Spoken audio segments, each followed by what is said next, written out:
Audi had a big showing here in Detroit, showing off several high-performance versions of existing vehicles, including the SQ5 as well as the RS5 Cabriolet. But what I want to find out about is the new RS7, and to talk about it is Edmunds.com editor Ed Helwig. So obviously, judging by the name, this is based on the A7, but what does it have under the hood?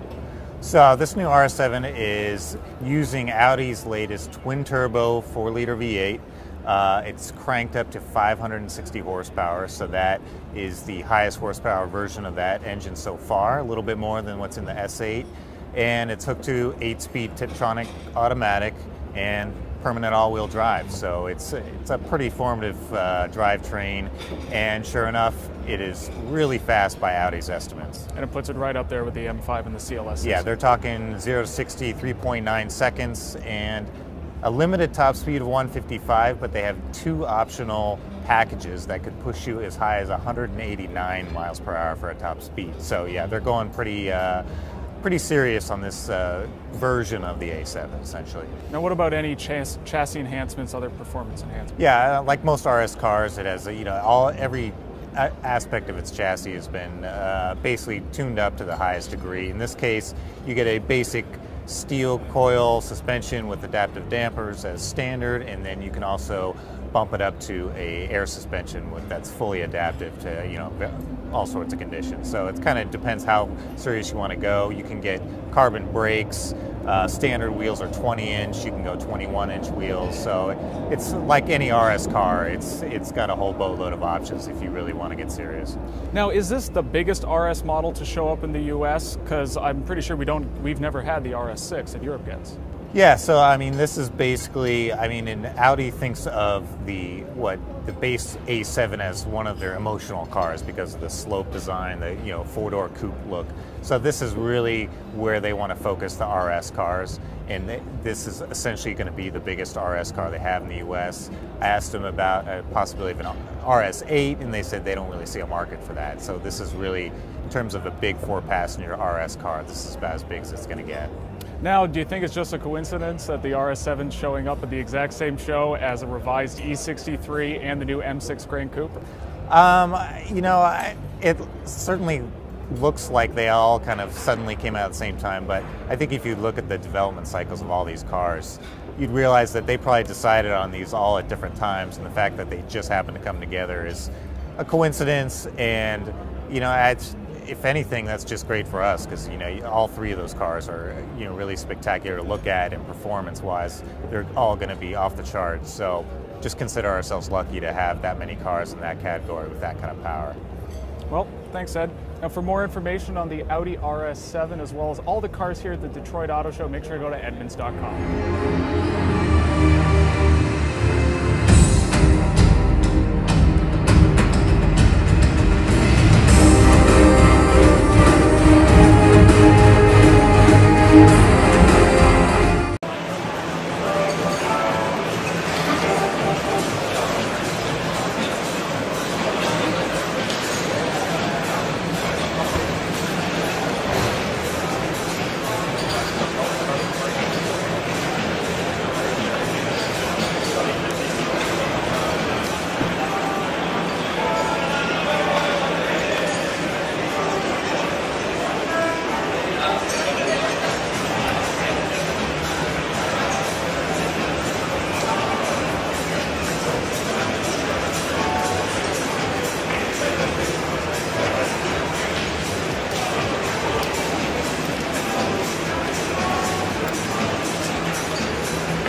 30 years ago here in Frankfurt, Audi unveiled the original Sport Quattro. Designed to help it win the World Rally Championship, it became an instant icon and remains one of the most alpha cars ever produced.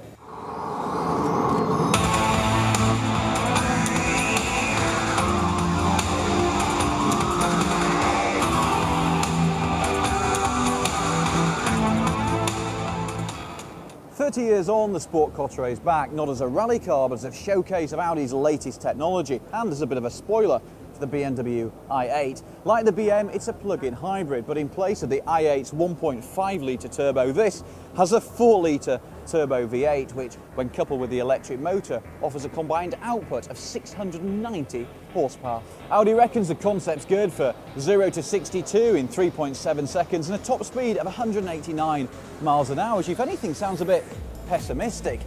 It'll also do 31 miles on electric power alone.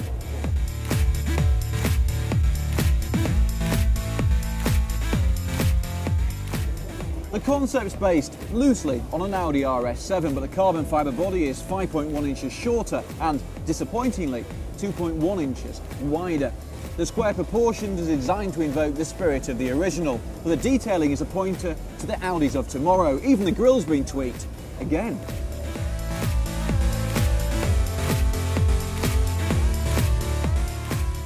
This interior is another pointer to the future. I love the simplicity of the architecture and this chunky steering wheel. We have been here before, of course. Back in 2010, Audi showed off another Sport Quattro concept. That time, they bottled it. This time, though, we're told things are different, and we expect this car to be in production by 2016.